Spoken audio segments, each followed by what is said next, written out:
What's up? What's up? What is up, everybody? Thank you, Raiders. Realm Smith, of course, is always awesome and great. We love hanging out with those guys. We love it when they come and hang out with us. So please continue to hang out. It's been a little bit, but we are back. Scuba and The Ry, getting ready to get this started. Ry is here and got lots to talk about. Also want to say thank you to Quillif for the 3-month sub, my man. Appreciate it, sir. Look forward to seeing you on stream on Saturday for our games. If those new here or checking us out for the first time, this is Scuba and The Ry, a weekly podcast live recording where myself, Scuba, Steve, and my buddy Ry, we sit there and we talk about geek and movies and just kind of random things. There's some D&D chat and just kind of, hang out, chill. Hang out, chill in the entertainment world of our minds. Oh, yes, very much so. But, so yeah. Ry, how you been, my man? I have been good. It has been busy weeks. So when you message, hey, it's like, let's take a breather. I was like, I'm okay with that, especially with a lot of other stuff going on in my life. It's all right to breathe. Yeah. Oh, thank you for the tier 2 sub. That is awesome and amazing. Thank you. Now I remember we've talked, and I still rough try to pronounce that. So I'm just going with Zipif for the name. I'm gonna go with awesome person. Yes, that too. That too.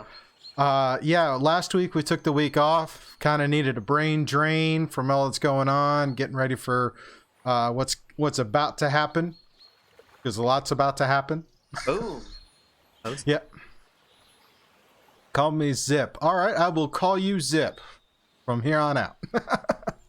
But yeah, we kind of needed to take a little break, which happens. Recharge the creative juices or whatever. Just take, see how things go. And now we're back, and we're gonna continue on to charge through the rest of this year because things never really end. Let's see what else we got. We're gonna have full schedule this week. We've got tonight's show this Saturday. We've got challenge accepted at 8 p.m.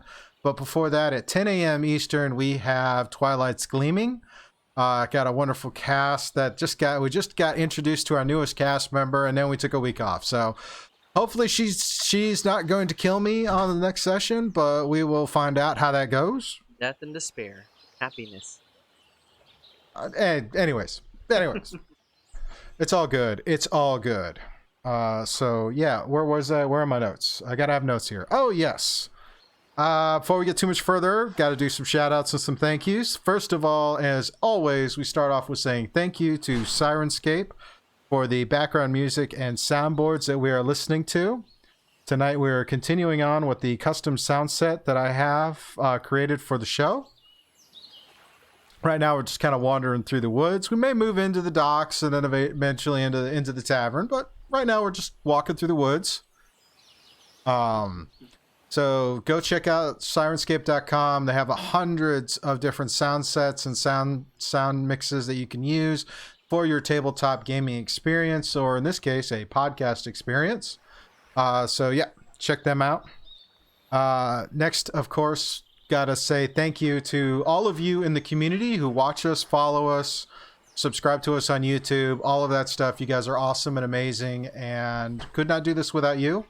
All of your support continues to keep the lights on and to keep us charging forward.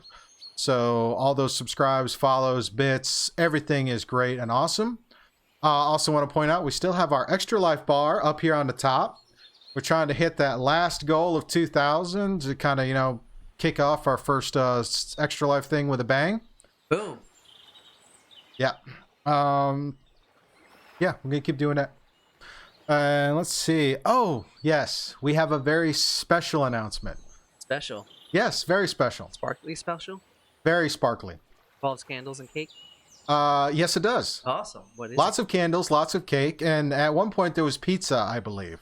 And that is, we want to take a moment to say happy birthday to one of our moderators, Miss Maeflwer. She's been awesome and amazing. She's our newest mod. She came on to help us out for the charity game, did such an amazing job that we're just keeping her around as a mod. And today is her birthday, so we want to take a moment to say happy birthday, Maeflwer, and wish her all the best. Happy birthday, Maeflwer. Yep. Many, many more fun birthdays ahead, hopefully. Mm-hmm. So, yeah, I think that's our... that's it for the announcement side of things, so we can move into the what's up side of things. What it has been happening. Well, we've got 2 weeks of stuff to talk about for the what's up, but I got one major thing to kind of go on. And one major. Yeah, well, you know, lots of great things. You didn't think I was just going to take a week off and not come back with stuff, right? And that is, a few weeks ago, we did this community challenge with the channel points. The goal was to raise 100,000 channel points to put a new show on the lineup. Well, you guys did it. We hit our goal, and I put out, as I said, I took I solicited some opinions and some advice from the community for different show format, topic, day of the week, all of that. I got quite a bit of suggestions. In fact, I've got a list of them somewhere. Oh, yes. They are there. They are there. Well, after I took those suggestions, I talked with the creative team and the admin team and the mod team, because regardless of what crazy ideas I come up with, their support helped me bring those things to life. And we boiled it down and created a poll in the subscriber channel of our Discord. So if you're subscribing to the Twitch, we also have a Discord community. In there, there's a subscriber only section where I do my best to give you guys early info on stuff that's being released, different projects and whatnot going on, and you can participate in these polls to help contribute. As we get into the various tiers of subscription, then things will adjust accordingly. So I put a poll out, let it run for about 2 weeks, and this morning I closed it down because we had a clear winner, and that is going to be a Sunday morning show. We'll do a Sunday morning stream, roughly 8 a.m. Eastern time for about 4 hours. We're going to call it Sunday with Scoop. This is going to be kind of it's going to be a lot of different things, because a lot of these ideas that we got are ones that are great for a short term, but not really good for a long term. And I'm trying to think of something long term. So I'm taking some inspiration from some other channels that I watch and really enjoy, and figure, you know, sit, chill, have coffee, do whatever. Some of those suggestions was do another long form D&D show. As much as I would love to, that is a lot of work to prep up for and find a cast and all of that. So maybe in the future. Right now, let me get the 2 games I've got going right now on stream on top of all the other games I do, before I worry about adding in another long form D&D game. There was a suggestion for a DM tips, adventure prep, and Q&A. That is going to be a part of Sunday with Scoob, where we could talk about recapping my games for the previous week, any and all the sessions I'm allowed to talk about, as well as talk about some ideas and brainstorming future things that my cast will encounter. I don't know. I'm trying to think of a nice way to say it. I don't want to scare them, but I want to, you know, keep that mystery there. Because, you know, it's always fun. It's always fun. Another suggestion was for a D&D battle pit, a PvP or PvE style arena battles. Again, that sounds really cool, but that is a lot of setup to do. And it's not very good for a long form thing. I mean, eventually you're going to kind of run out of people who want to just jump into a battle pit. As I said, though, a weekly recap on D&D stuff. So again, this Sunday with Scoob, maybe, or even here if we see some really cool things. Like I know recently we had Rime of the Frost Maiden just dropped from Wizards of the Coast.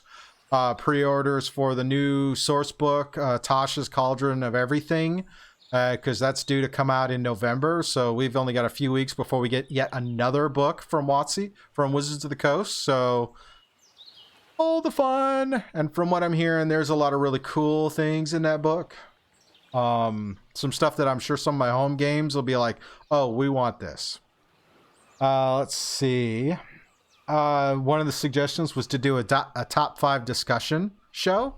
Again, probably going to be something I may do with Sunday with Scoob. I'm probably going to do video game plays, chill, just chatting, whatever's going on based on interaction with the chat and what I feel like and have prepped up to do. But it's more or less supposed to be kind of a hangout, less scripted format. Not that I think any of my shows are scripted. I don't have a writing team locked in the closet somewhere, do I, Ry? No, we kind of locked the hordes of elves in the backyard. Maybe. Oh. We're not in Barovia, right? I don't know. Okay. There's a lot of grass, though. There is a lot of grass, and it is surprisingly green.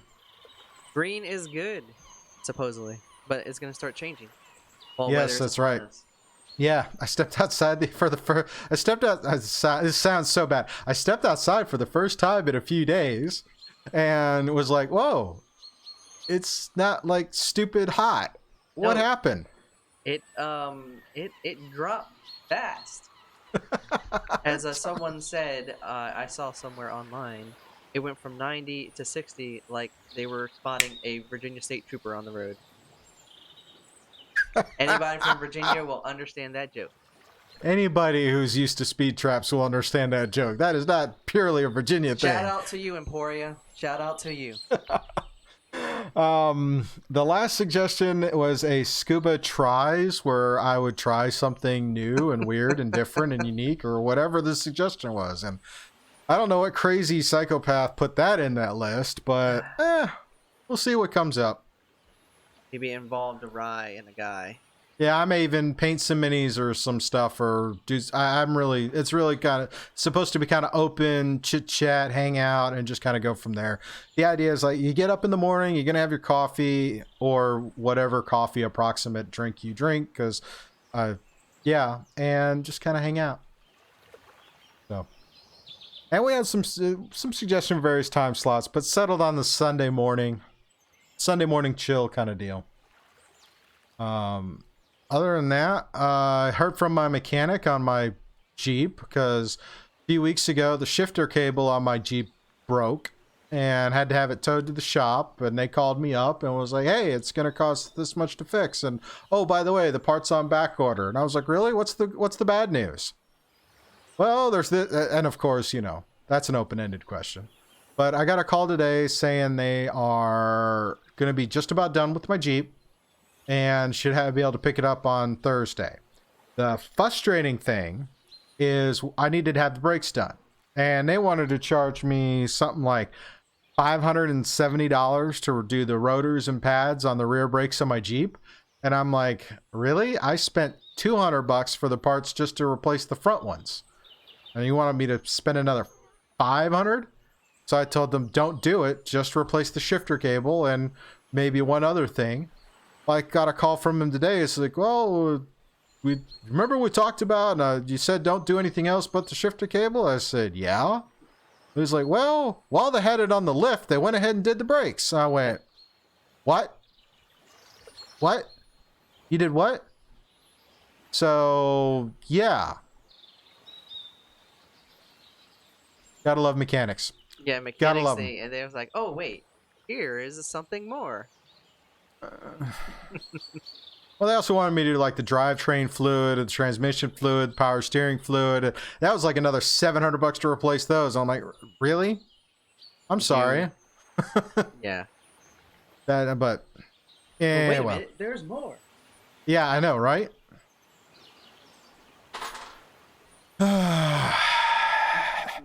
Yeah, totally, Harley, totally.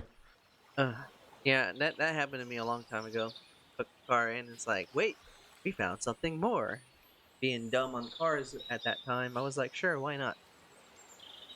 Well, the thing is, my brother-in-law, I guess I can call my brother-in-law at this point. He and his dad own a shop, Okay. And so I could have got I think the idea was I get the dealership to replace my shifter cable. The rest of the stuff I would go someplace else to probably pay less money because, you know, family to family discount, you know what I'm saying? Yeah. Yeah. And or I got friends and neighbors who are a lot more mechanically inclined than I am because, I mean, I'll be honest, I'm more of a techno geek, not a mechanical geek. And we're just going to do that. But then here these guys are like, well, it's already up here. May as well do this while we're at it. I'm like, really? Really? Okay.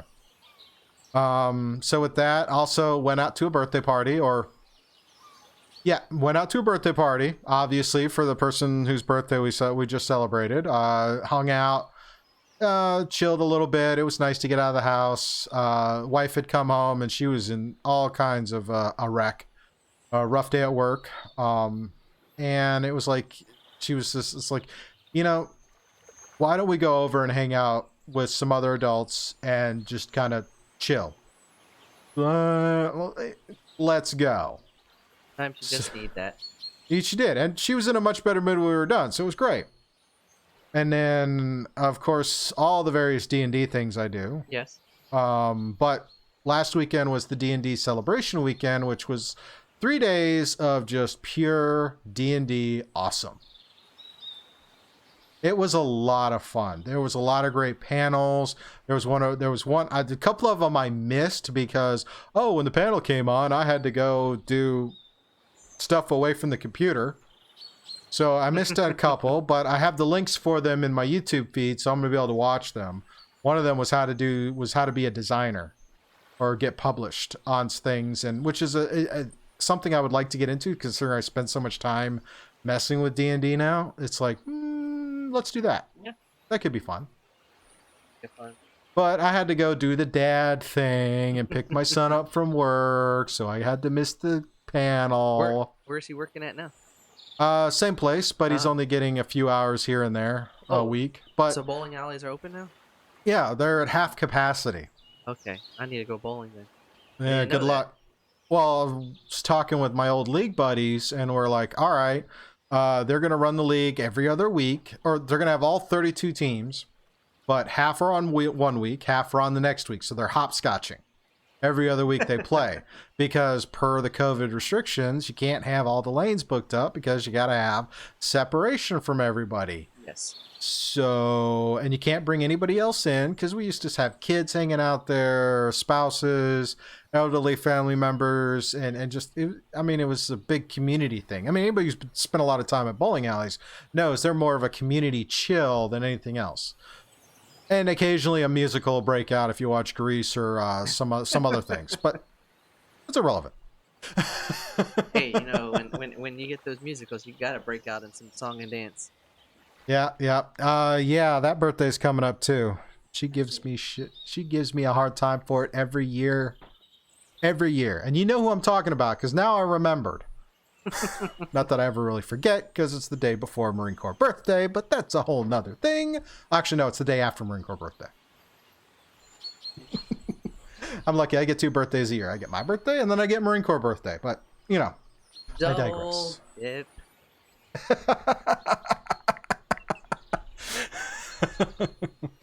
So yeah, it was that kind of fun and just. And then people come over and we play games, and I think I had people come over last Sunday so we could do our monthly thing, continuing to crawl through Dungeon of the Mad Mage. And I got off of that and I jumped on to check in with the Discord to see what was going on. And then it was like, hey, you want to run an encounter with me? Sure, why not? Start running an encounter. 2:00 in the morning rolls around. It's like, I'm tired. They walk away. They didn't die. I'm going to bed. Seriously. Just give up. No more, please. No more. I walked 4 creatures into camp. Right? 4 creatures into camp. And 12 players in the initiative against 4 creatures. Creatures didn't die. It managed to blind everybody, and then at that point I was like, I'm tired. I want to go to bed. So the creatures turn around and walk out. And one of them made it out. The other three didn't. So I guess it was a win for the players. Maybe. Considering they were fighting them in the middle of a blizzard. And they were all blinded.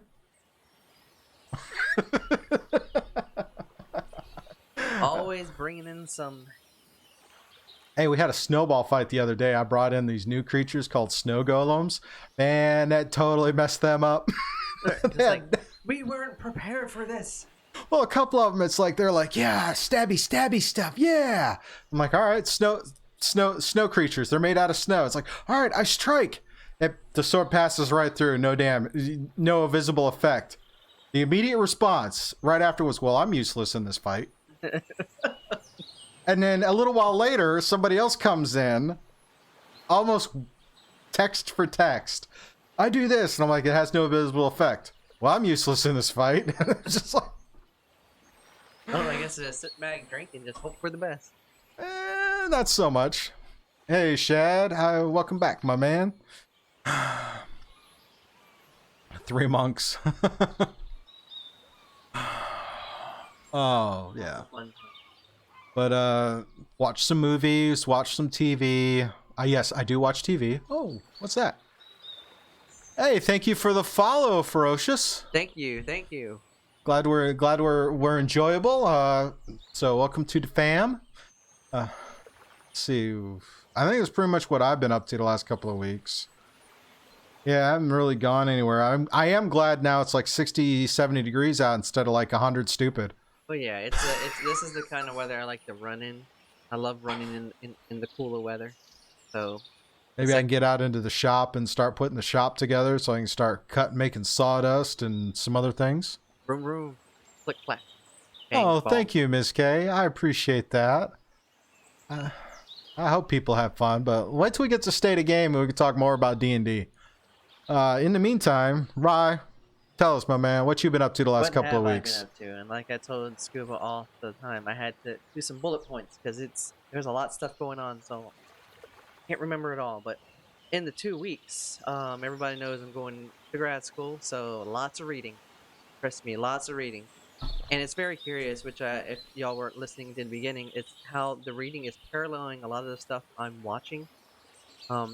So it's actually helping me connect the dots in some of the stuff I'm reading because it crosses my mind sometimes and I have to go back and read. But it's always good to have something to compare to. It helps bridge the gaps. Got some the new furniture. If y'all remember back in July, I got a new living room set for my parents for the retirement. It finally came in last week, so we got a new furniture set. So it's all nice and newness in the house. The work side, it's just training mode every day, either training somebody or being trained. That is the life of a trainer, which is good because I'm going to be a teacher and educator. So the more I get to train, the more levels of knowledge and power I gain along with the school. I also finished reading the Elton John biography book right here. Just finished it. It was a very good read. And the next biography I'm going to be reading is on Robin Williams. So that'll be another good read. I did some IKEA shopping, and Scuba, when you walk in IKEA, you can't walk out empty-handed. I challenge that. Changed my mind. Yeah. I believe you can walk into IKEA and walk out without taking anything with you. I always fail, but I didn't say that walk in and walk out without spending money. Yeah. I just said you can walk in and walk out without carrying anything out with you. Oh, touche. I see what you did there. But yeah, I went to IKEA, got a few gandering ideas and some more stuff for the house. But at the same time, we moseyed out to Chesapeake and tried some new Mexican called La Hacienda. It's over there by the Kroger Marketplace in Battlefield. Oh, okay. It's actually pretty good. So I would recommend it to anybody in the area that likes Mexican. Want to try it one day, Scuba? We can go try it. It's a lot like our old buddy Craiglet. I'm always down for Mexican. Always down for Mexican. Give me a day and I'll pick you up. We can stroll out there. Make it another kind of like little outing. Me. Lost my train of thought even when I'm staring at stuff.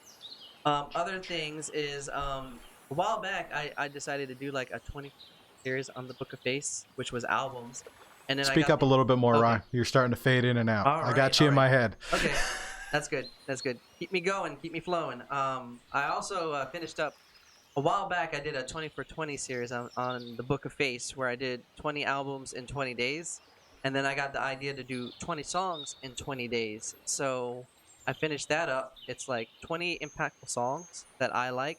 Decided to put together a playlist on Spotify, so I'm gonna share that out in the chat later on for anybody that has a Spotify account. Can grab on that playlist and enjoy the wisdoms of the Rime music.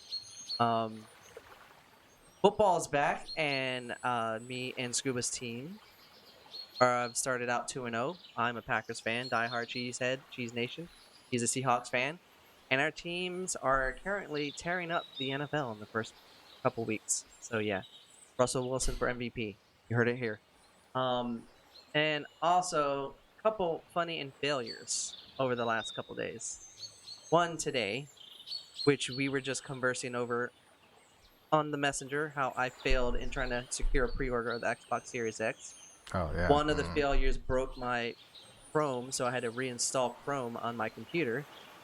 And the other funny is when I went running over the weekend, I usually listen to my Spotify, account.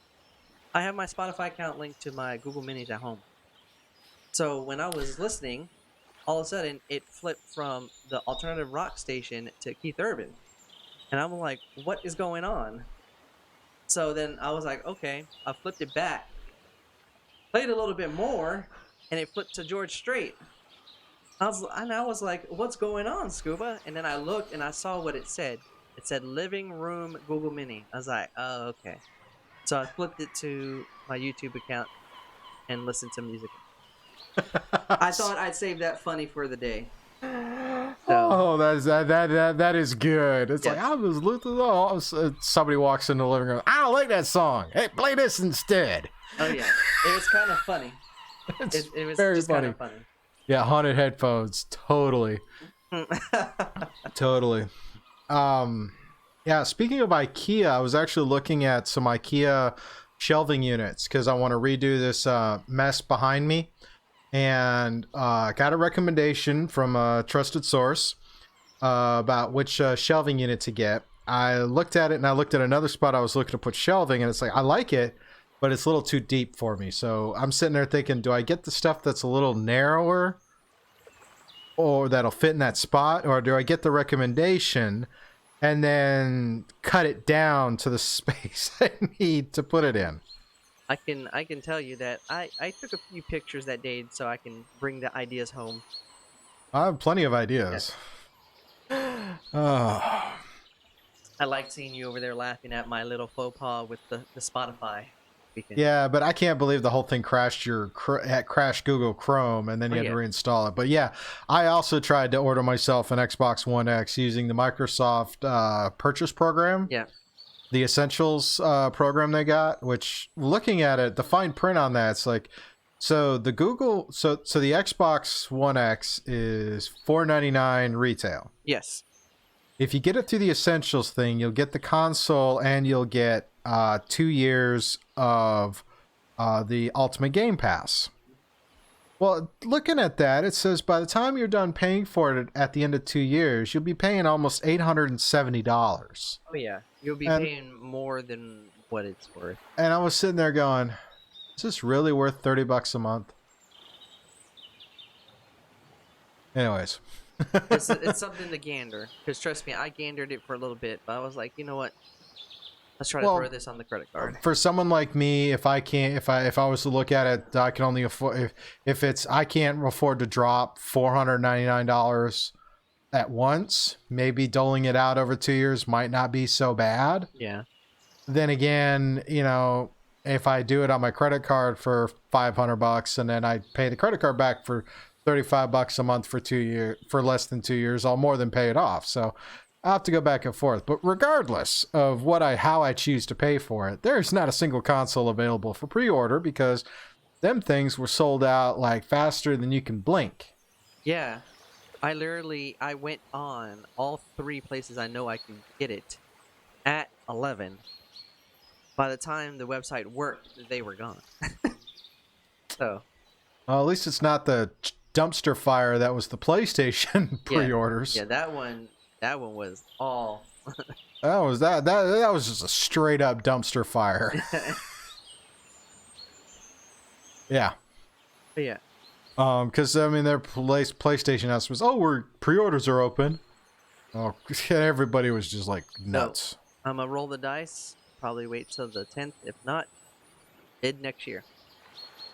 Yeah, I'm gonna wait. I mean, it's sold out. I mean, I'll wait. I may be able to go onto Amazon and pre-order it, and then just deal with it there. So, but who knows? Like we were talking earlier before the show. A lot of games are gonna be either in parallel release with the new gen and the current gen, or you can get the converted copy or whatever copy how Xbox is doing it if you purchase it on your one. So, I think waiting might be the worst. It won't be so bad. Yeah.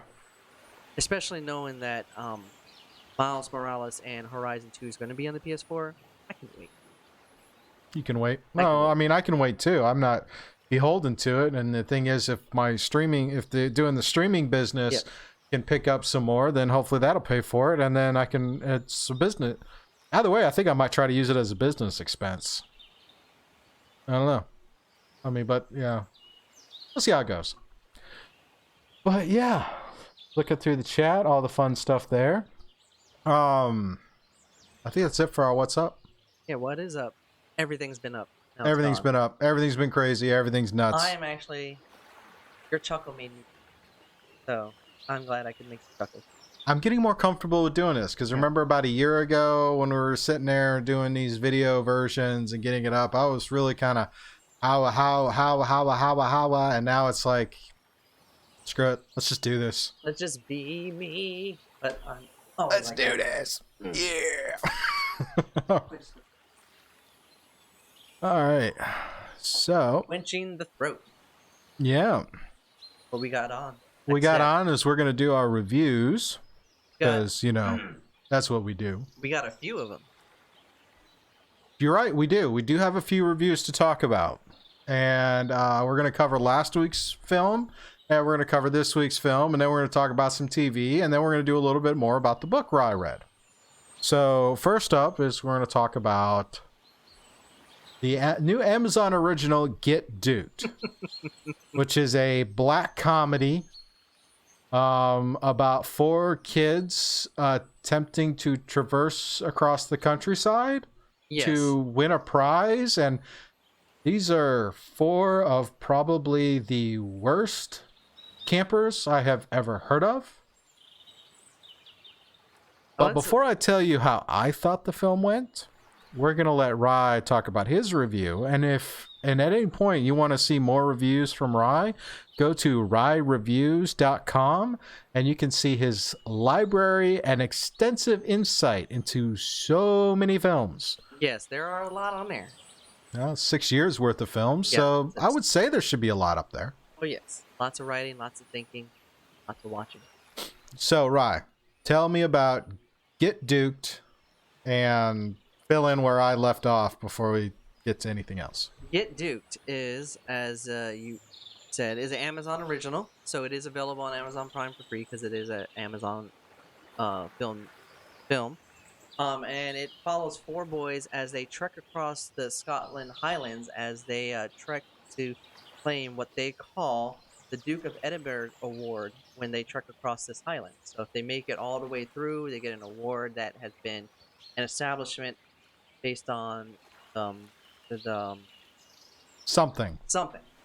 But it's less about that and more about these 4 boys as they get caught in a certain hijinks, and it's following them on this journey as they are being chased through the wilderness by this mysterious huntsman that wants to kill them for some reason, or that's what you find off the bat. You're not really sure why. But they basically have to survive this crazy cycle onslaught of this huntsman chasing them down on this Duke of Edinburgh park. And like you said, these 4 boys do not know one lick about going on trails, hiking, or anything. But at the same time, it's less about that, and it's about the dark satire combined with British humor. And from the beginning, this film does take a very slow, methodical pace in getting into the point of the film. Um, but what it does is that it does a good layering of providing indifference of British society through the eyes of the poor, dysfunctional youths. And as you watch this film go along, it mixes in a lot of British humor. And if anybody's familiar with British humor, it's very dry, it's very blunt. It doesn't take the approach like American comedy does, where it utilizes body humor or physical humor or any kind of like typical slapstick haha humor.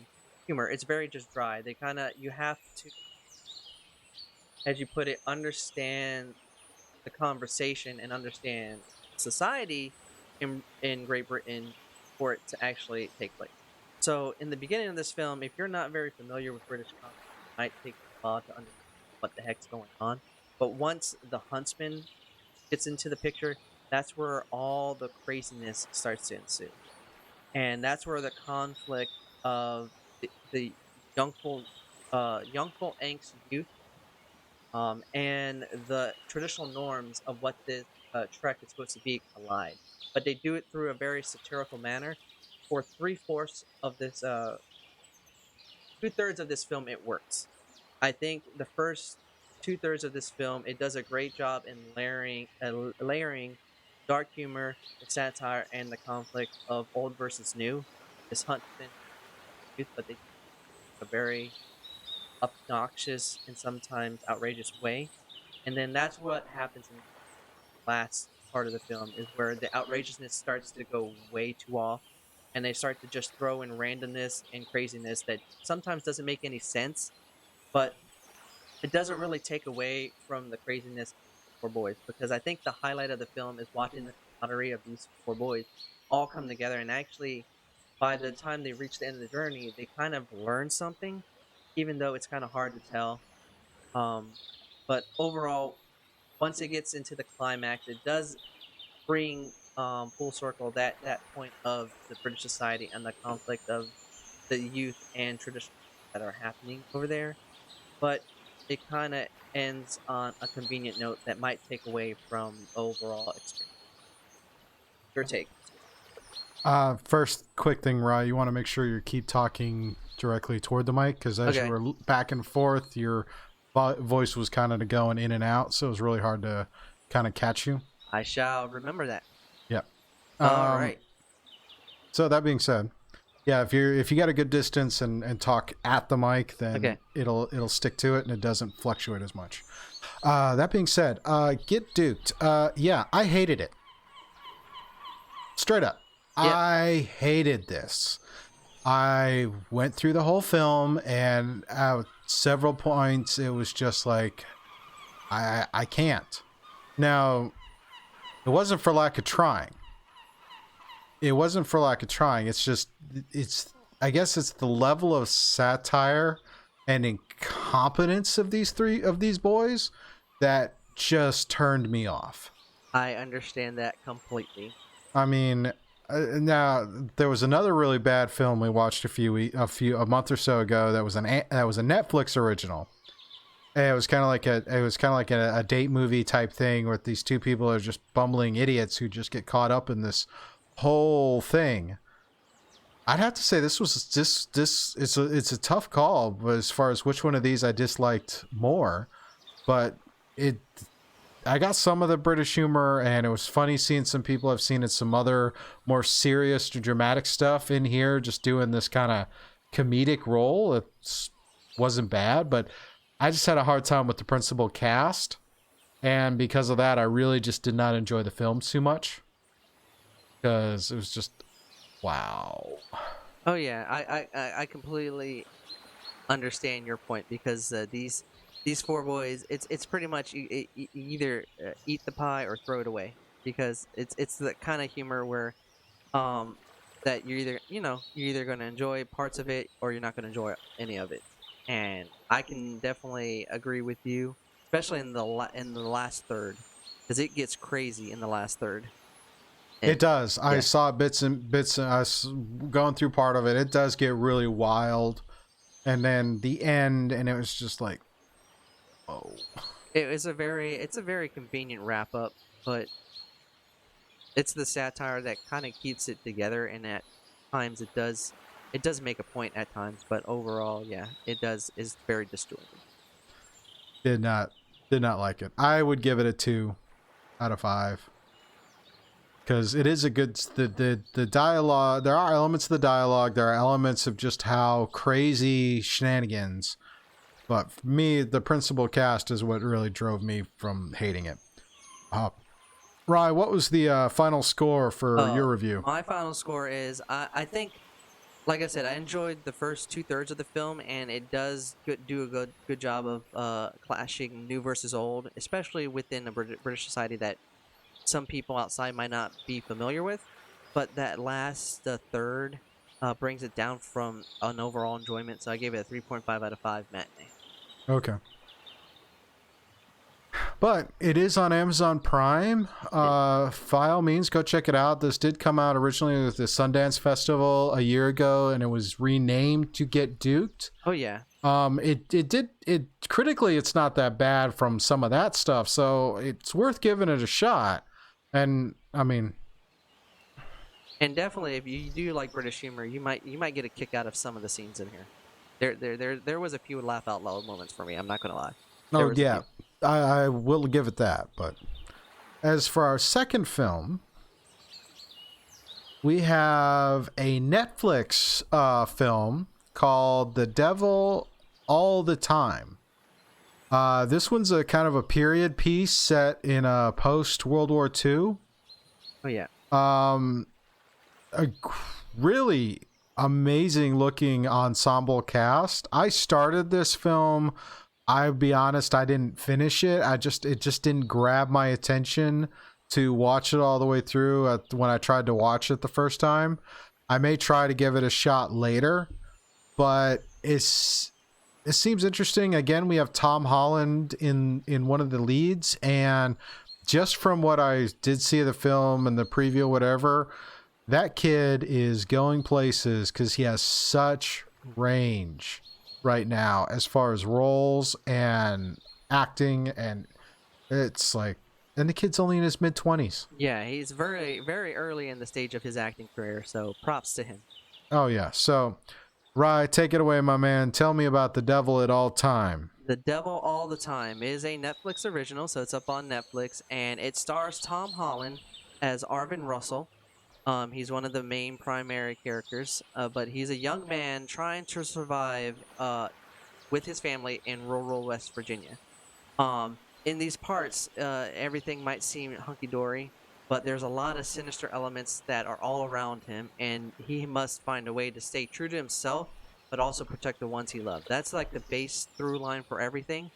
But the overall journey of this film encompasses a lot of different storylines, a lot of different time jumps, because it goes back and forth in time, especially in the first half.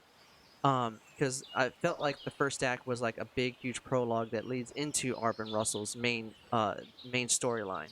So you get like a back history of why Arvin Russell is the way he is, and how he ends up living in West Virginia because he originally was born and raised in Ohio.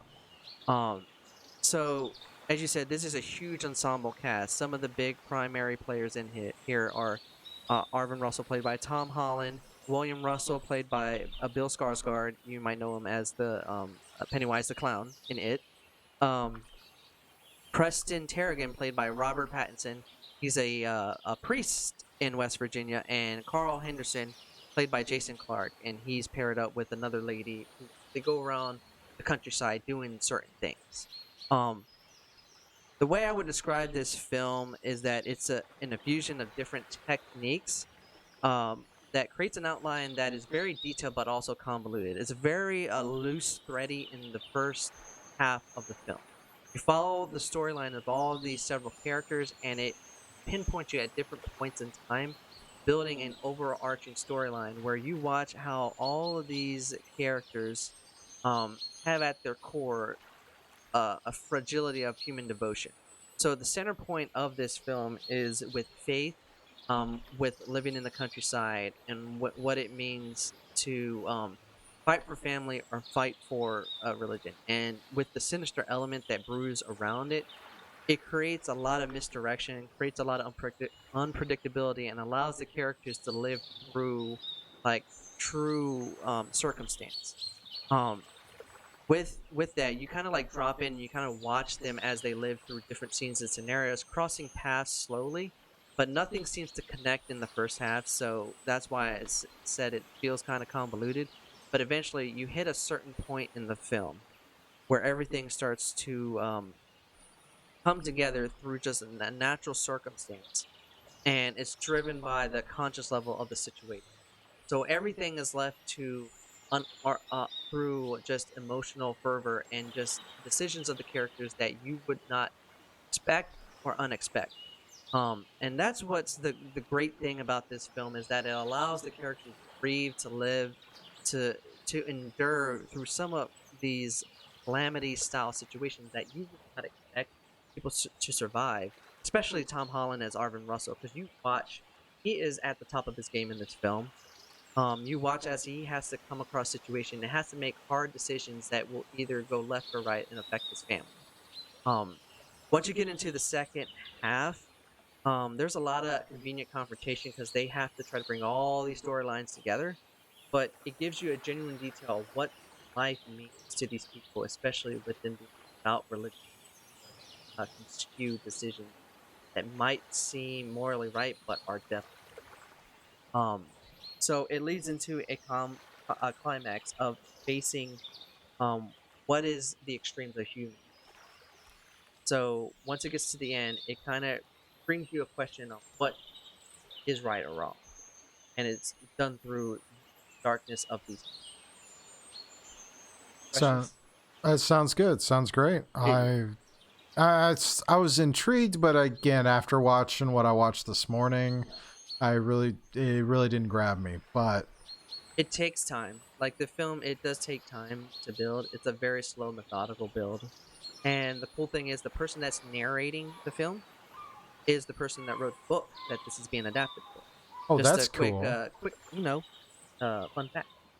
That is So, very cool. and if I would add a note, Robert Pattinson, he showcases why he is going to be a force when it climax, because he is really vile and really cool. Yeah.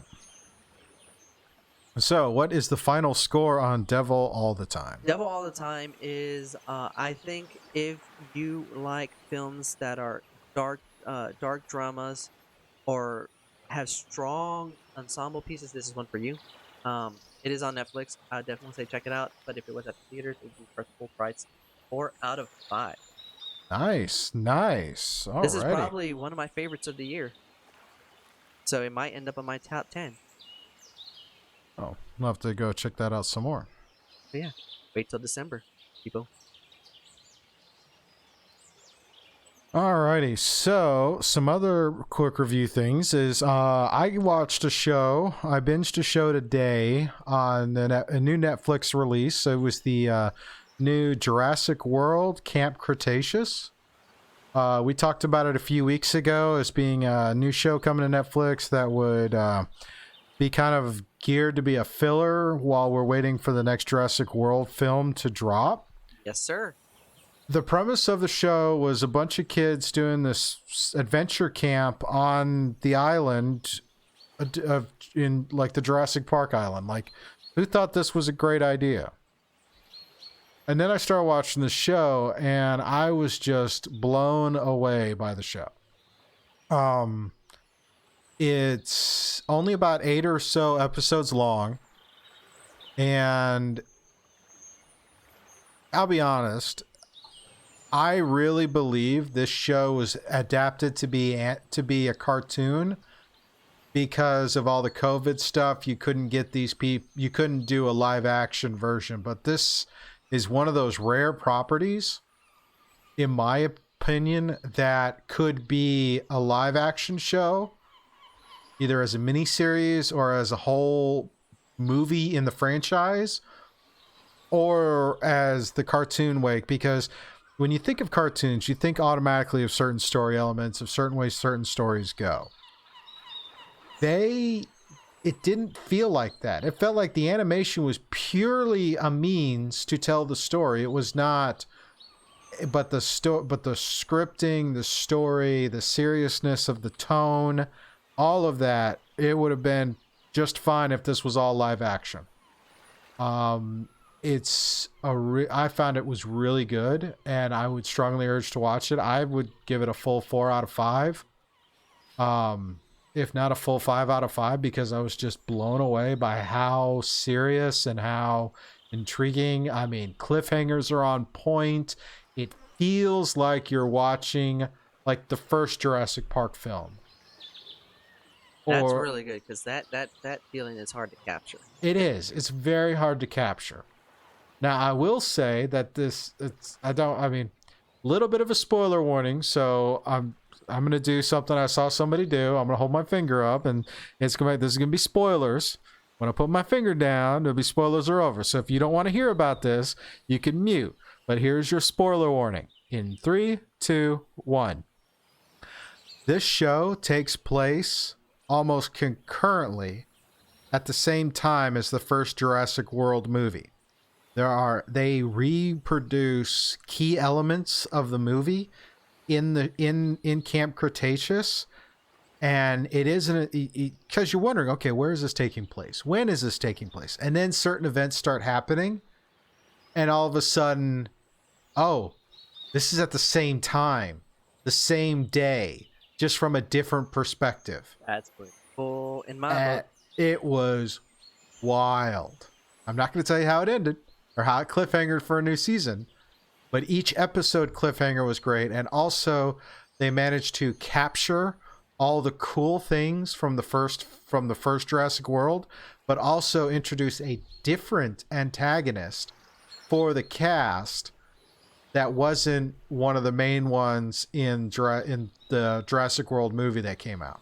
But can't stress it enough. Go watch it. I got through it in about 3 hours. Great film. Okay, spoilers are done. So now we're back to our regularly scheduled. Try to be as spoiler-free as possible. But go check it out. It's on Netflix. There's another film coming out on Netflix that actually drops tomorrow that we're both going to watch because I'm really excited to see this. And is the new Sherlock Holmes film.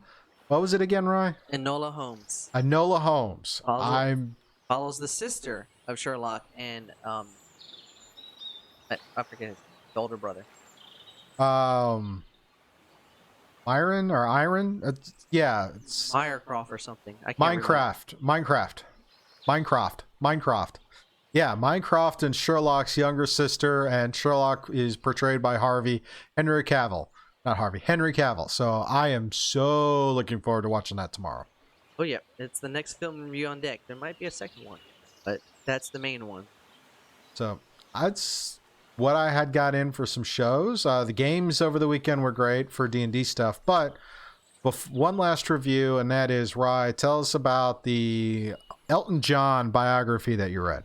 Elton John biography, right here, people. So the Elton John biography is titled Me, and it basically goes through his whole entire life, pre-music career, during his music career, and his latter half.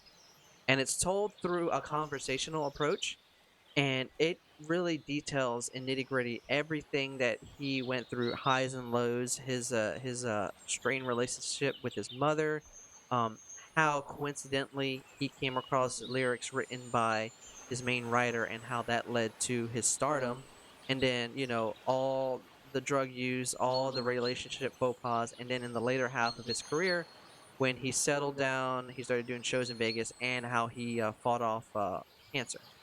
So I think it was a good, fun ride, and it was what I appreciated about it was the frankness of the story. He was upfront. He didn't bounce around. He didn't try to butter it up. He told it like it is. He told it frank, and he told it in a very British quality way.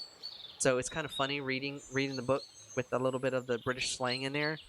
But overall, it was a fun biography. If I would do it on the rating scale of the movie scale, I'd say it's a 4 out of 5. Awesome. Awesome. Awesome. Awesome. Awesome. So, you have to go pick that up. Alrighty.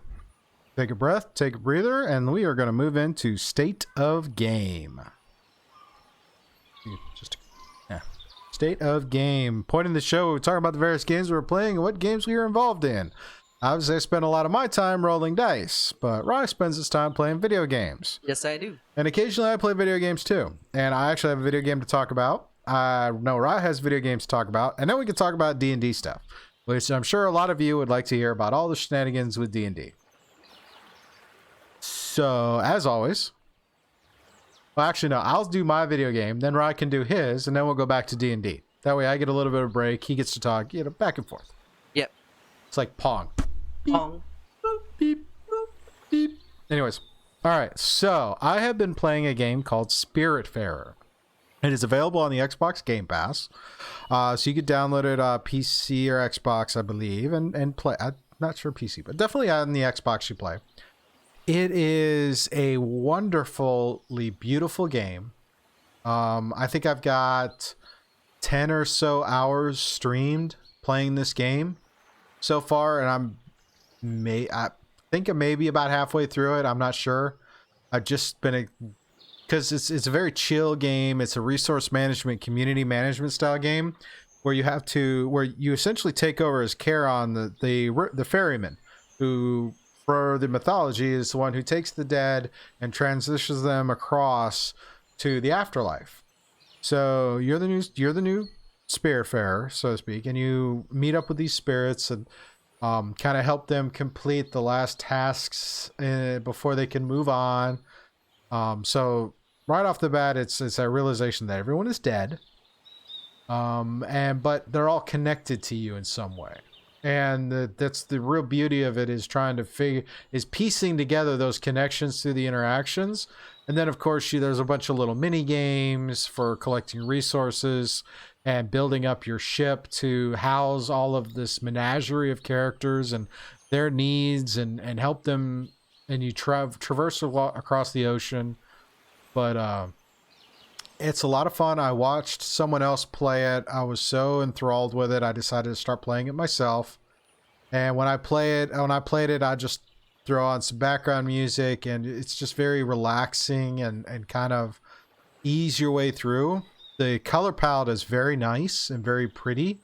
The dialogue is witty and hilarious, and sometimes it's like, okay, this is family friendly, and other times it's like you need to be an adult because of the language. But each of the characters are hilarious. Like, we have one that's Summer, and she's like a serpent in a cloak, so when she grabs you with her arms, you can see the coils of the body to make up the little arms.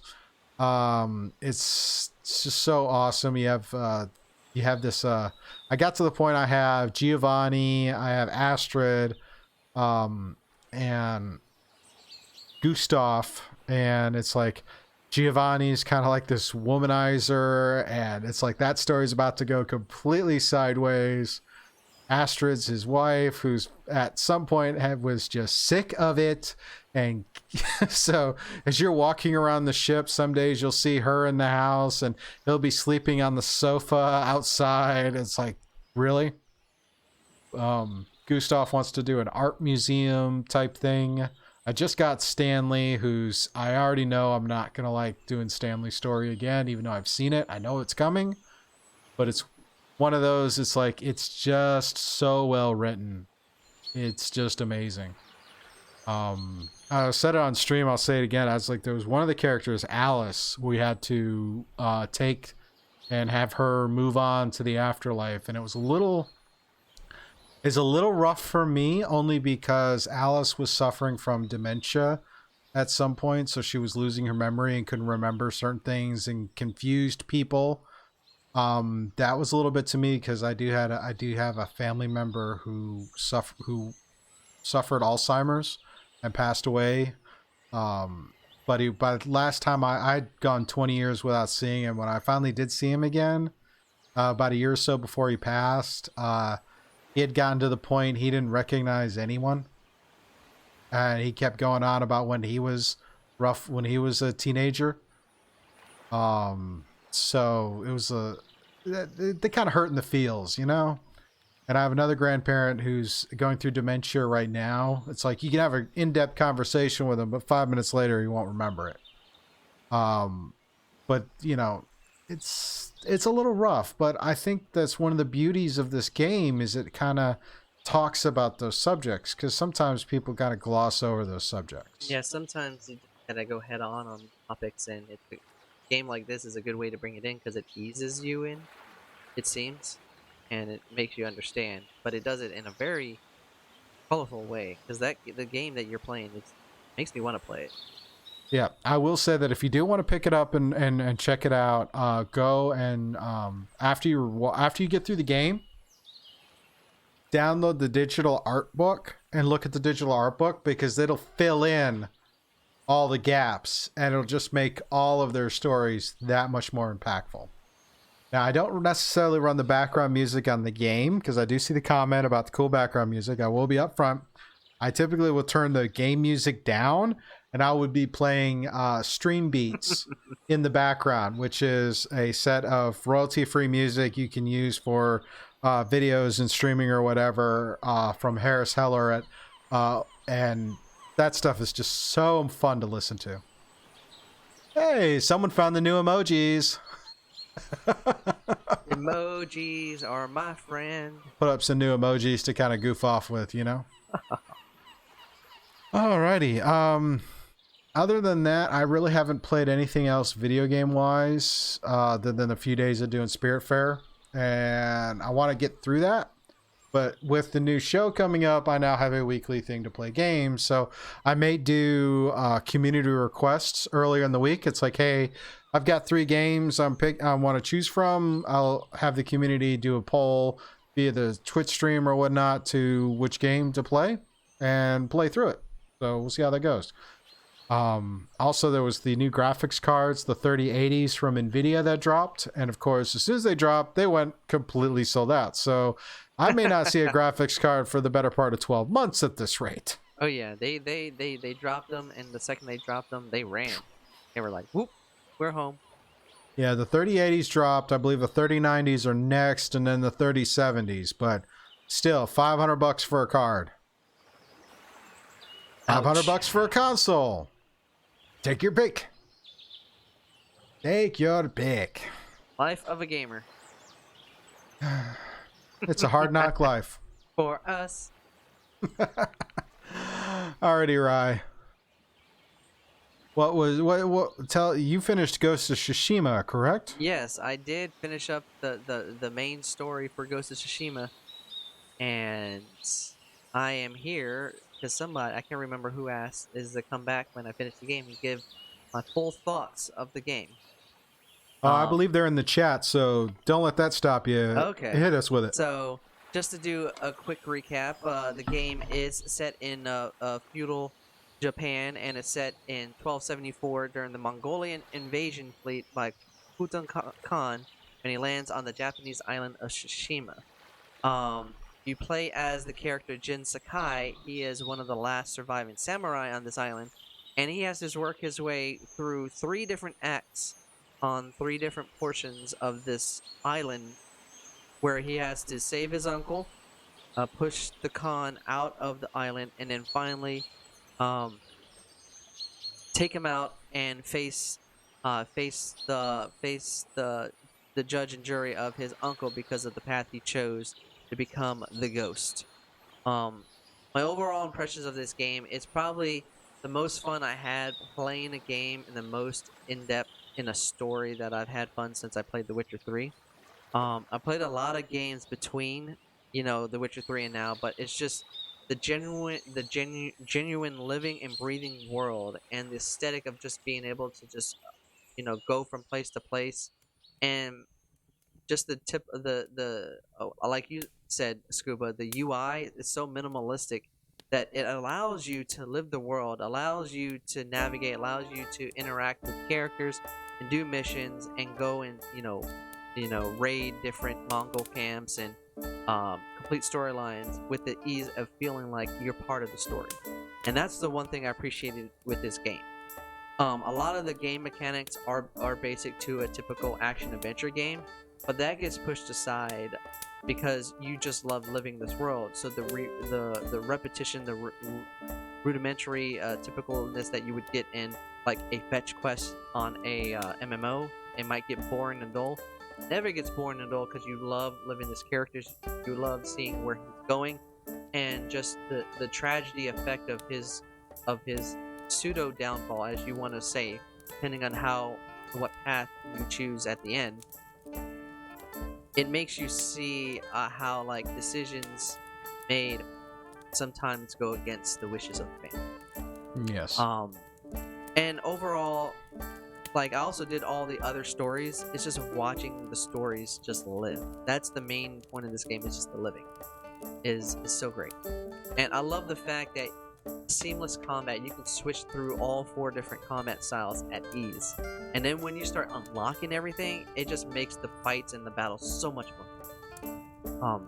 So overall, this game is a masterpiece in itself.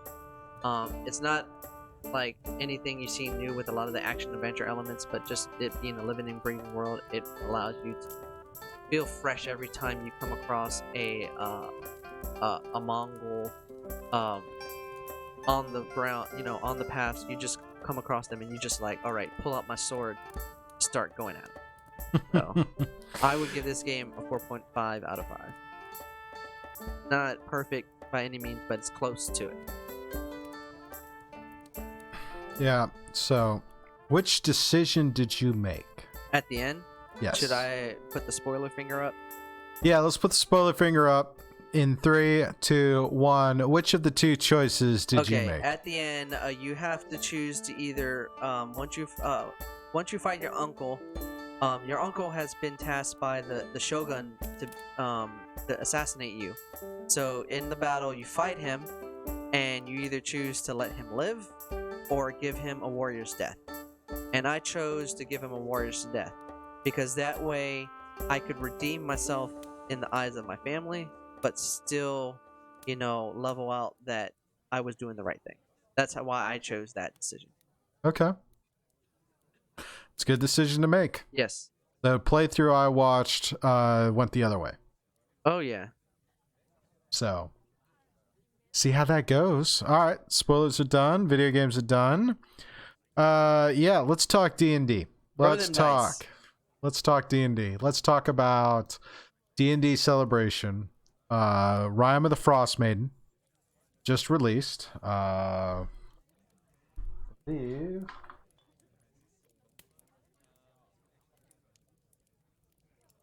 copy right here.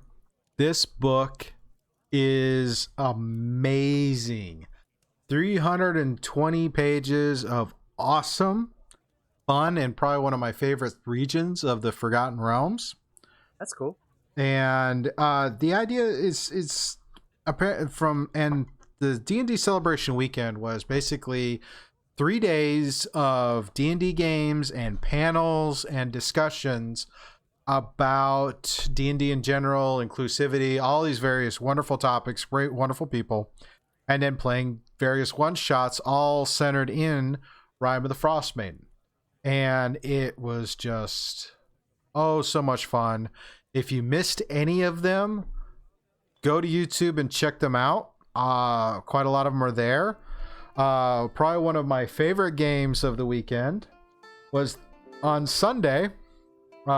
Big shameless shout out to all the wonderful talent associated with Realmsmith. Is they had a session on Sunday that was great fun. The B Dave, Nora, Xander. I mean, the cast was hilarious. The game went really well, but it was one of just so many. I think one session was like a knucklehead trout fishing and all the shenanigans with that. Various murder mysteries in the frozen north. So everybody out there was just awesome and amazing. The games were just so much fun to watch. So many ideas. Well, while we were doing that, of course, I do, various things and play a lot of games.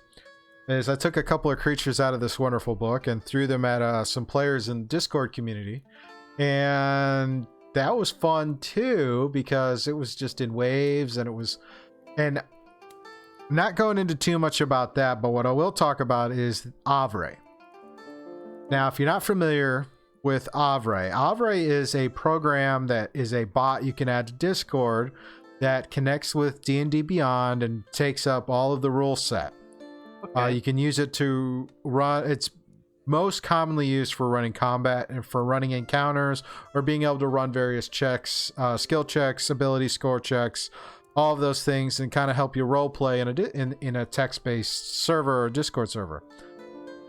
And they had a lot of the stuff in there, but Avre still leaves a lot to be desired. And while the combats I ran over the course of the weekend in Avre only were about 4 rounds.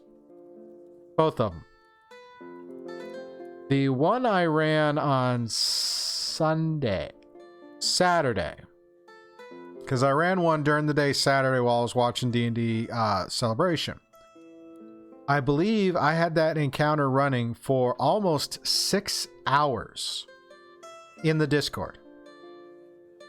And it was only 4 to 5 rounds. And part of that is the fact that the combat runs slowly because you're typing out the various commands. And then, of course, since it's purely text-based, and it shows you as far as your communication, when you can talk verbally to lay out a scene of, okay, you're in a fire, you're at the central fire pit. Coming in from you from 3 sides are these creatures. Now, their proximity forms a triangle. They're about 40 feet from the fire and about 30 or so feet from each other, forming a triangle. The next wave came in and formed kind of a box around the players. But trying to type that out, and then it's, okay, what do you want to do? And it's tracking the hit points and the attacks and the text. And then it's when I've got 12 or so people all involved, and it's the trying to figure out what to do, what they can do. And then there's the shortcomings in the program, because the program is not all encompassing. It doesn't take into account the certain abilities that require a little more thought to when playing. So trying to figure that stuff out, it's just such a long process for not a lot. For when you think of like when I would run a combat encounter at the table with my players, we could go through 4 or 5 rounds in about an hour. To go 4 rounds in 6, but to have to go 6 hours in that was a test of endurance. But it was fun, and it was a lot of the various rules and things. Like this particular creature is called a snow golem. And I'll tell you here, because this is what we do here. The snow golem is a construct type creature that is immune to attacks other than magical.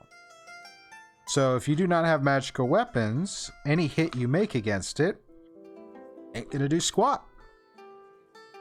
And it throws snowballs. I'll throw the picture up here, like that one. Snow golem, all kinds of fun. It's got an AC of 8. It's roughly about 40 hit points or so. But like I said, it's immune to cold, poison, bludgeoning, piercing, slashing from non-magical attacks. Now, one of the guys in the combat, at one point, he was like, hey, I want to hit it with Cone of Cold. Will that hurt it? And I said, you can certainly try. And then he sits there and replies back, so that's a no. And I was like, no. I did not say yes, sir. I did not say you couldn't. I said you could try. And he did it, and of course, healed the snow golem for the amount of damage he thought he was doing. It was beautiful. But a couple of players, it was the working through the combat, trying to run the commands and rerolls and all that stuff. It was just so crazy. Yep, a cold attack against the snowman. I will give props to one of my players in that encounter. They were a rogue with no with 2 slashing weapons, and they had a magical weapon, but it wasn't queued up right, and so we just kind of skipped over it.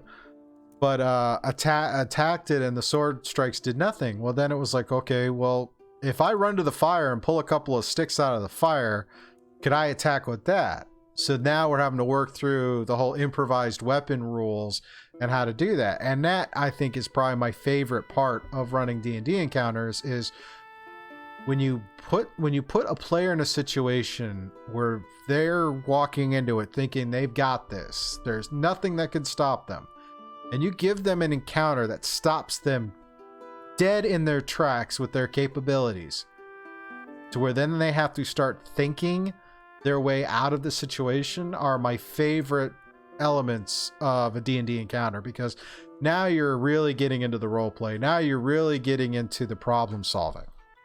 Another that sounds one, pretty cool. It was a lot of fun. I had a lot of fun trying something new.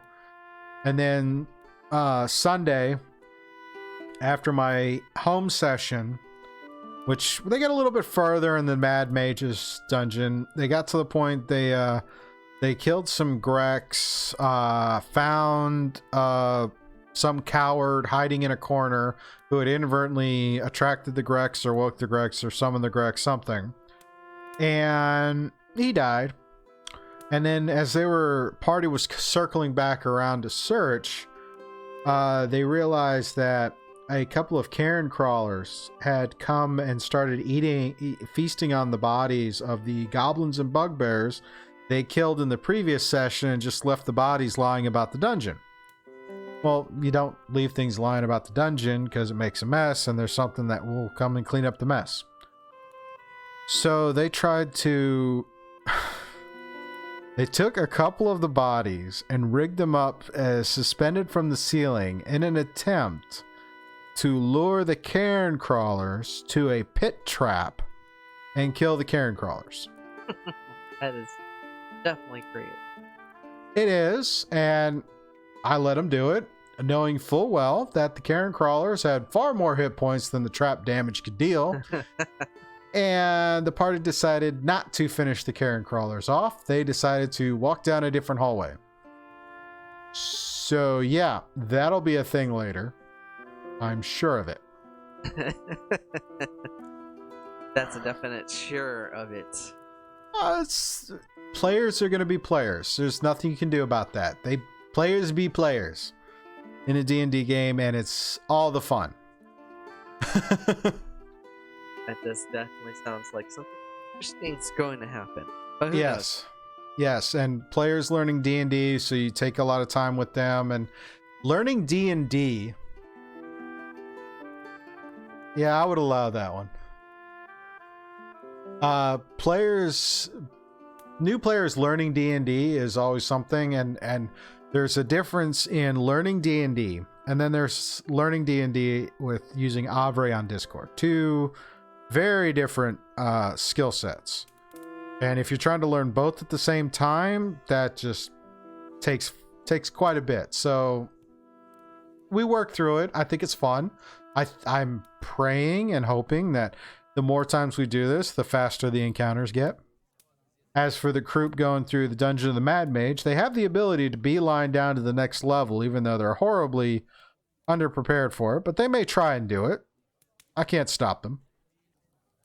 I could, but where would be the fun in that? Exactly. So, and now I'm in the process of prepping sessions because I think between my home games, which I've got one scheduled over the next 2 weeks, between my home game session, which is the group that's the Agents of Tall, which are about to start their descent to Avernus. The stream games Saturday, Twlights Gleaming and Challenge Accepted. 2 weekends, so there's 4, 5, and then I've got 6 other community sessions I'm planning and going to be running over the next 2 weeks. I think over the next 2 weeks, I've got something like 12 D&D sessions I'll be doing. Lots going on. Yeah, lots going on. A lot of fun. I'm super excited. In fact, I've got a session tomorrow night that is going to be wild and crazy and fancy free. I'm not going to go too much into that because that would be spoilers, and I'm not going to talk about those kinds of spoilers. Yep, keep the mystery there. I'll talk about it after the fact, but I'm not going to talk about it going into it. Speaking of after the fact, no, I won't, because they may come up again. Leave it there. But I will say there's a creature in here that I saw that I was just like a whole big old pile of nope. Well, this is how I explained it to my friends as they came over the other night, because they were looking at this and they were thinking this book is really cool. Like, all right, hey, do you remember the destroyer from the first Thor movie? I do. Remember how really cool and just kind of over OP that guy was? Yeah, it was pretty OP. I tell you what, though. Ain't got nothing on old boy right here. Here is a dragon version of the destroyer from Thor, which is a whole lot of no. I want That no would look piece like of that. That would cause people to break dice and cry. Hey, take a look at that. Take a look at that, right? That's the whole lot of nope. But Not at no.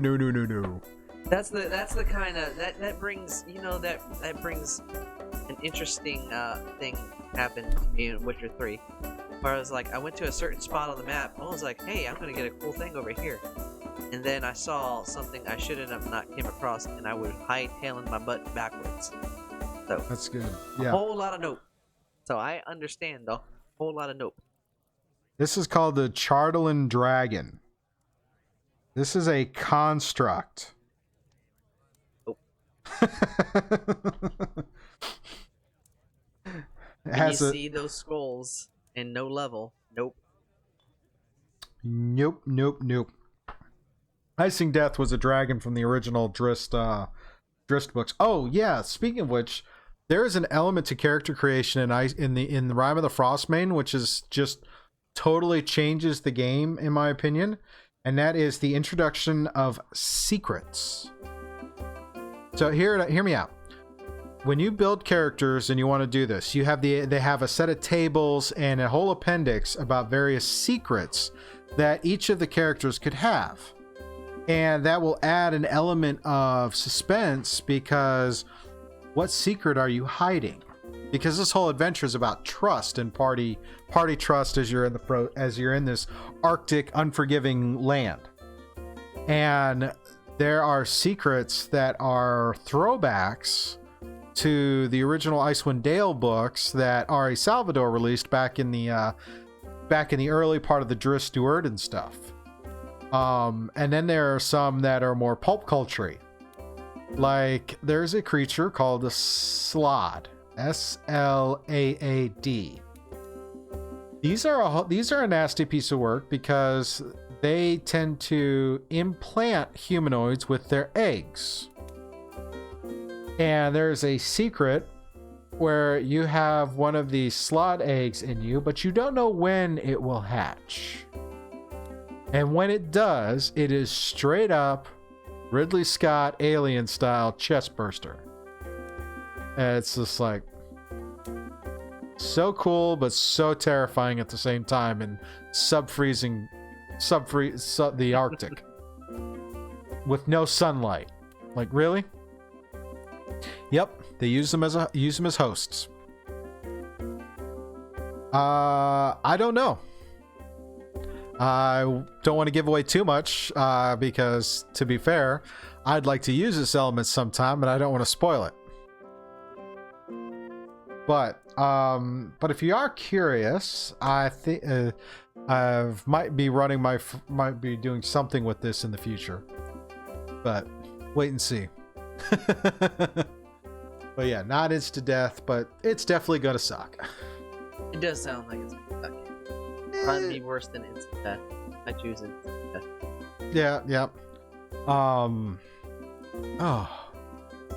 Yeah.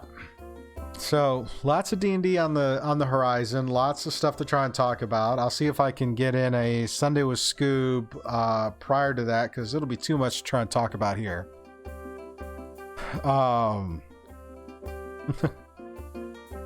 Oh yeah, what's that joke? What's the internal temperature of a tauntaun? It's lukewarm.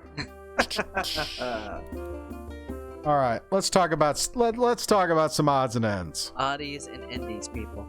I love odds and ends. We only got a couple, so we can get this wrapped up. Don't drink or eat anything Elder Tamazar offers. All right. Which session are you in? I'll keep that in mind. No, just kidding. I'm not a vindictive DM. You sure? No. Players put themselves in these situations. I don't. That's my story, and I'm sticking to it. As we turn the page. Yes, we'll turn the page. Play the music. Cut, print, wrap. Let's move on. Alrighty. State of Game, where we talk about various little crazy internet stories that have come across. Now, I gotta be honest, pickings have been mighty slim the last couple of weeks. Yes, it has. I have had a trouble time finding them, but we have some good ones. Chili, that is SLAAD, not SLOD. You want to look up for a proper terrifying experience? Use the correct spelling, because there's not just one, but there's 6 different flavors of them. I don't need that many flavors.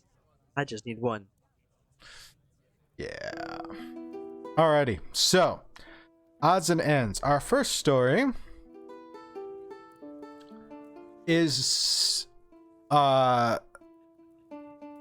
remember a little bit ago, CBS released their CBS All Access, where you could see the CBS library, and that's where Star Trek has made its return and is experiencing some well-needed and appreciated growth in the franchise. Yes, sir. Well, next year, CBS All Access will be rebranded as Paramount Plus. And it will be expanding to include all of the IPs that are related to that. This is actually in preparation for when it will launch internationally. Specifically, it'll launch in Australia, Latin America, and the Nordics next year. Ryan, you got any other thoughts on this one? It's an interesting thing, and it's actually going to expand, the CBS content, because instead of just focusing on just what CBS has, which they have, news, sports, different kind of entertainment, it's gonna bring in original content and expanded content that Paramount has. So I think it's another drop in a hat with the streaming services. So it's another one of the big studios expanding their reach through the streaming world, and it's just going to create another kind of hodgepodge of, is this going to be worth watching along with the plethora of other streaming services out there? Not to mention, it's just going to add another dollar amount to the already increasing dollar amounts of all the other streaming services. So now it starts to rear its ugly head. Does the cost of all these streaming services worth it in comparison to just having cable again? But the fact that it is bringing on Paramount, it does give it a bigger recognition around the world, because everybody recognizes Paramount. So definitely with it expanding into markets in South America and other places around the world like Australia, it's going to be like, oh, Paramount has a streaming service. I remember seeing blah, blah, blah, blah, blah on here and stuff. I think it's going to be in comparison to, Peacock, where it's going to offer live services at the same time with the original content. Yes, they do have several shows that are slated for strictly there, not to mention continuation of the Star Trek properties, but it'll be fun to watch. Maybe with the fact all these streaming services, cable companies will start getting smart and say, hey, we'll include the streaming service as a part of your package kind of deal. Something. We'll see how the negotiations flow on that. Oh yeah, so not to mention everything that CBS already owns with their 30,000 episode of contents between BET, CBS, Comedy Central, MTV, Nickelodeon, Paramount Pictures. Or it's going to give you some new original content, including a re-imaging of behind the music. Oh, sweet. Yeah, it would be smart to do that. I mean, I know I get the HBO Max because I pay for HBO through my cable, so maybe there'll be some more of that as we roll through this. Yeah. But our next story, because we only have 3 tonight, so I'm just letting you know now. We only got 3 based on everything else we've been talking about. 3 is probably enough. 3 is enough. So our next one is a bit of news that broke yesterday. And that is the announcement that Microsoft has made a purchase of ZeniMax Media, which happens to be the parent company of a little studio called Bethesda, which is, known for a few games. Just a few. Just a few small titles. I mean,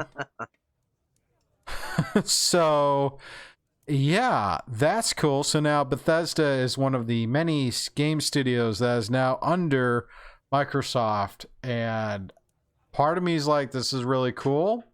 But I have some friends, I was checking the Twitterverse app with some of these comments, and some of them were like, hoping and praying that Microsoft does not tell Bethesda to cancel any of these IPs that they have been working on, and that they allow Bethesda to continue to operate as Bethesda does.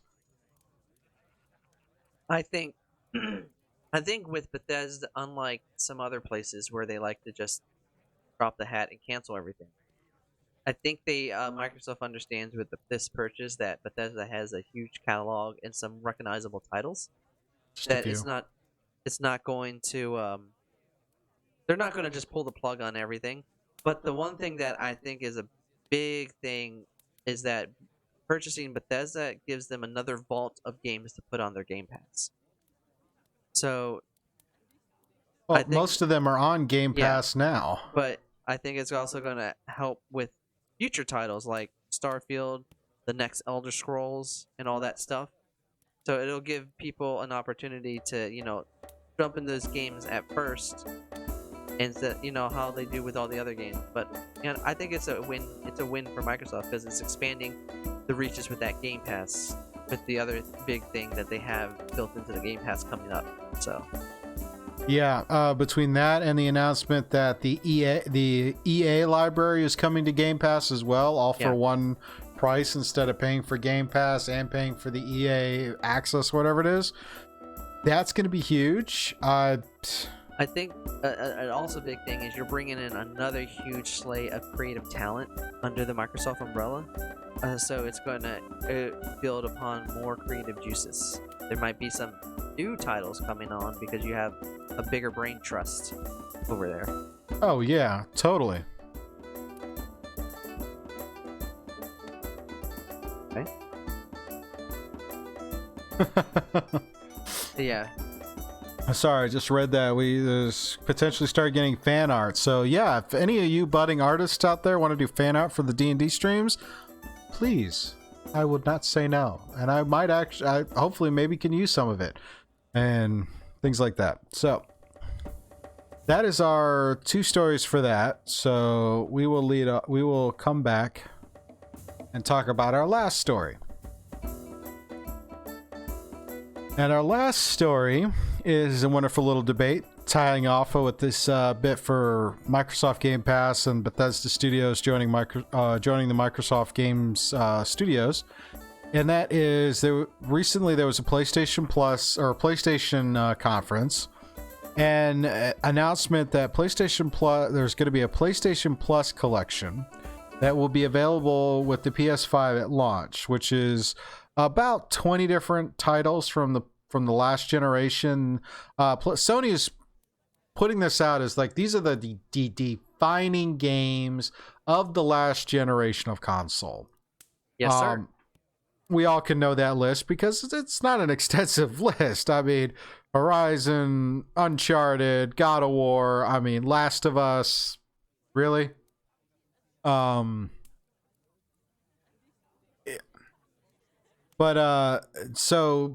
some of the initial buzz with this announcement is that this is going to be PlayStation's answer to the Microsoft Game Pass or the Xbox Game Pass platform.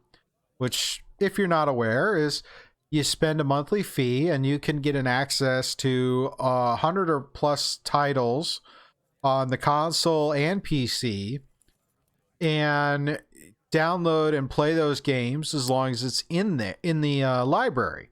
Or if you like it so much you want to purchase it, you could purchase it at a discount, or any DLC related to the game at a discount.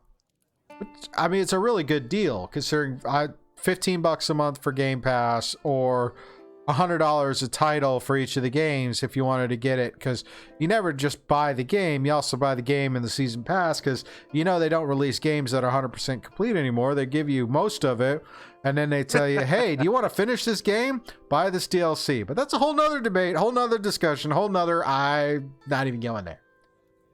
However, we can go there one day. One day. Not today, though. No. Probably when you go over the rainbow. Over.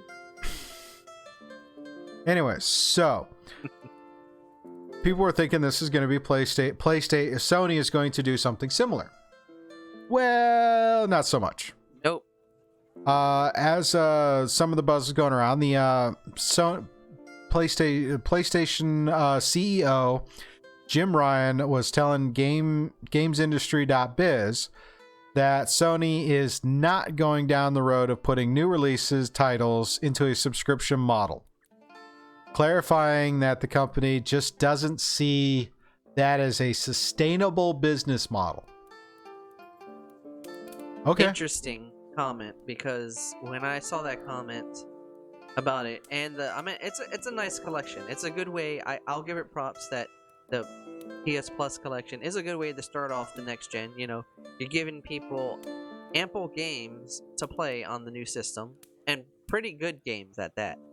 But that comment just reminds me of back in the day of when it's like an old versus new debate, especially with it makes me think about Blockbuster. For some reason, when I saw that comment, I thought about Blockbuster and how they were like up against the Netflix model. They had a chance to get Netflix, everybody knows that, and then we know what happened there. So giving that comment just makes it seem like he is ignoring the changing of the tide of what's going on with the video game industry, especially that both the makers, Microsoft and Sony, are putting out not only the disc version of their system, but the discless versions of their system, and propping them up as strong. So that's just kind of, I think, a counterintuitive comment to his own base, because I think that what Microsoft is doing with the Game Pass, they're not looking at today, they're looking at tomorrow with the Game Pass. They're looking at what it can be 5 years down the road, 10 years down the road. And I think with the way that all you have to do is just stare at the new systems, like what Microsoft's doing with the Xbox, what Sony's doing with the PlayStation 5s. It just seems to me that they're planning to move into that subscription base more than trying to keep a console going. Oh yeah, I mean, look at the fact that the Microsoft the xCloud platform just launched, and granted that it's only on Android devices to play mobilely, but they're trying to get more access, and they're all about the access. Now, Sony is with their exclusives, and both systems are great, but it seems like it's Sony and Microsoft. While everyone feels that they're two opposing competitors, it almost seems like one of them is going, nah, I don't consider this a threat. I'm gonna go and I'm gonna set my sight on something else as a potential competitor, and then I will go after that competitor, and you can just kind of hang out here in the background, which to me doesn't sound terrible, because you're moving for growth. And the fact that if you take away all the arguments of purists of one system or the other, the fact that this next generation of consoles is going to have both a digital presence, or they both have their own rights, the fact that someone who really enjoys the genre or the media isn't going to care one way or the other, they will go for both. And that's almost seems like it's interesting on the price points. Like PS5 with the disc is going to be $500, and then the discless version is just $100 cheaper. Okay. Take a look at Microsoft's consoles. The disc version, or the Series X, is $500, but the Series S is $200 cheaper. Yeah. So, and even with several people with several comments via the IGN crew and other places, and it makes sense, is if you want to be a PS5 PlayStation person, you get your PS5, great. But if you want to get a second console, the price point for the Series S is not unrealistic. And the other thing is the fact that both of them is either disc or discless. And something we were talking about prior in the pre-show was, well, let's think about this. I could go to GameStop, or I could go to Amazon, or I could go to Walmart, or any of these other places, and I can buy a game on a disc. Yeah. And I bring that sucker home, and I put the disc in, whatever. But how many of us are still actually doing that? Because we were sitting there discussing earlier. I don't remember the last time, or specifically, I bought a disc version of a game. I remember that about the same time, it was either The Witcher 3 on disc, or it was Dark Souls 3 on disc. Was the last game I bought on a disc. And even though I got The Witcher 3, a few months later, when The Witcher 3 Game of the Year edition with all the DLC dropped digitally for on a Black Friday deal, I purchased that. But I haven't bought a physical disc for a game in a couple of years. And all my game purchases have been digital. Yeah. And I think with you, we were talking about Jedi The Fallen Order was the last disc game on a disc that you bought. Yeah, that was if I recall, I was thinking through all the games I've played recently and all the games I've purchased. Switch aside, that was the last disc game, because Ghost of Tsushima was a digital download. Outer Worlds was a digital download. Devil May Cry 5 was a digital download. The last game I just bought, Tony Hawk Pro Skater 1 and 2, digital download. And even with the Switch, most of the games I play on there are just downloaded from the eShop. So, yeah, I will go with that, Ms. K. Collector's edition things, yeah, they're cool, especially that. I mean, I've gotten one collector's edition game I purchased at collector's edition, and that was Titanfall when it first came out. Yeah. So I've got the big honking statue out of it's out of frame, but it's up on my shelf. I have that big honking statue from McFarlane Toys or whoever it was for the Titanfall. It's just lovely. And yeah, most of the time when you buy the discs anyway, when you put it in, you have to download the game. So it's like worthless to get the disc. Yeah, disc drives are mechanical parts. Mechanical parts fail. SSD drives. I mean, yeah. Yep. So I've been contemplating, once I can get a hold of one of these consoles, I might be digital. I was thinking the Series X just because the hardware side of it, because I think that would be really cool. I didn't and whatnot, but I think I might maybe go I don't think I'll go Series S, because I'm more of an Xbox person anyway because of the library. Yeah. And for me, I'll pay the $15 a month for Game Pass and never have to buy another game again. Because honestly, I don't go through enough games fast enough for it to really matter, and I tend to get bored out of games really quick because I kind of need I love to play games. I like to see games through, but I have a hard time seeing a game through completion just because it seems like well, I could be doing this, or I could be working on something else, or I take a moment and life comes in and I have to focus on other things and I never come back to it. Maybe I just don't remember how to play, not in the sense of playing games, but just in the sense of play for fun. because I think there was a quote. I grew up with this quote. It was like, the more complex the mind, the more the need for the simplicity of play. And I really think that I find myself, I don't know how to play anymore. I spend a lot of my time working. I mean, I get to the point, I think most everything I do is some form of work. I don't turn it off. And maybe that's a whole nother problem I have to deal with. Oh yeah, and just a side note with like just to speak on everything going digital and stuff.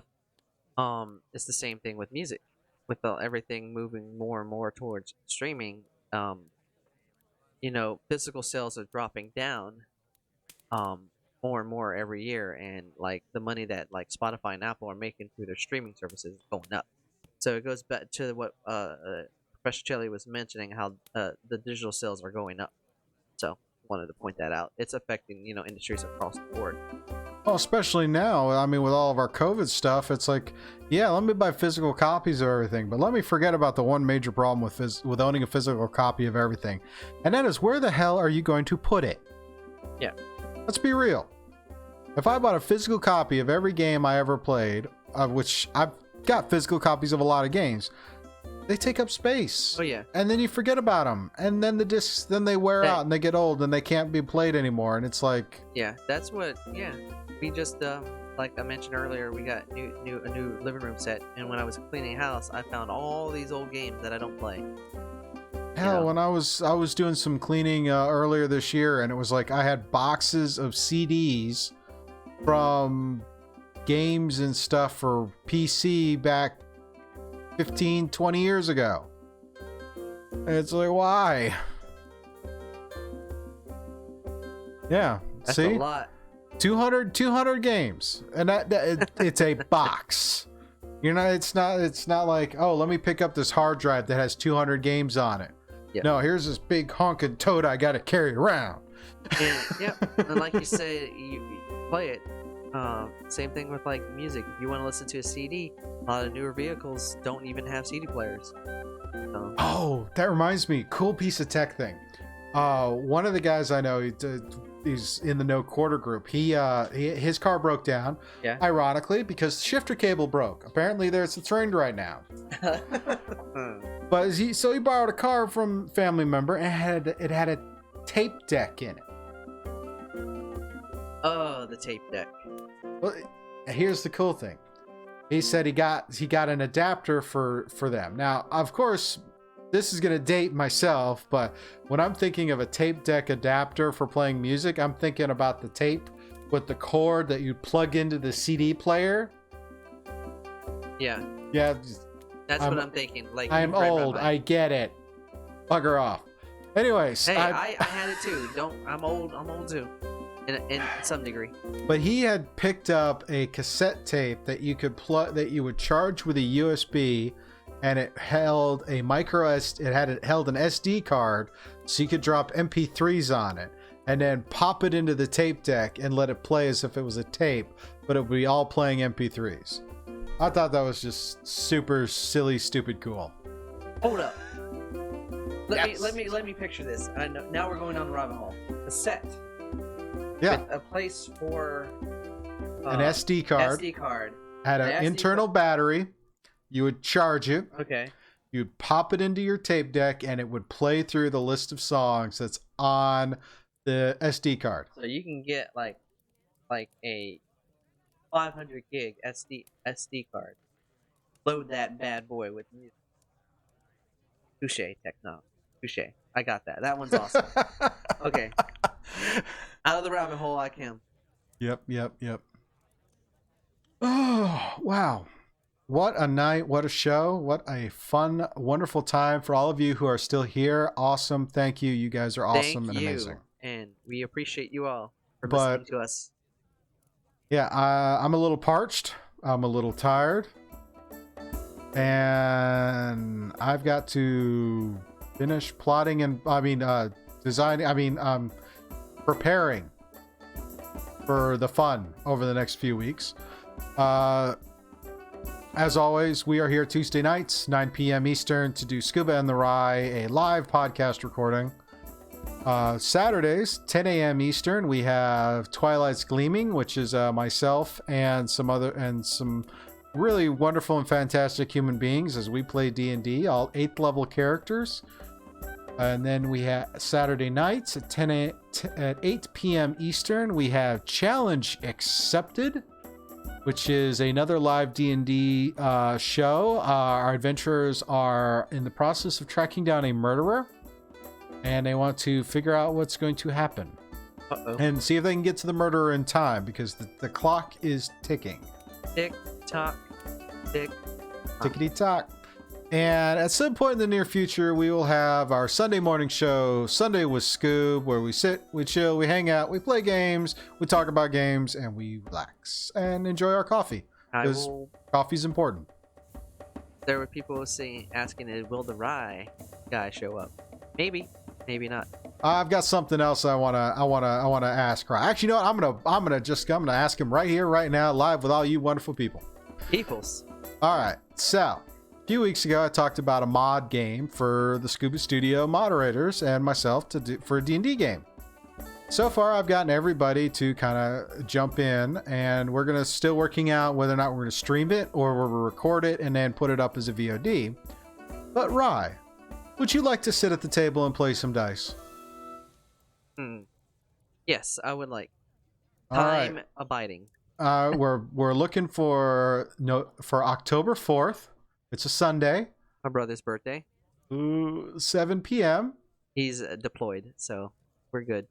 We're thinking of doing a one shot, and we're gonna do our one shot in the wonderful world of Icewind Dale.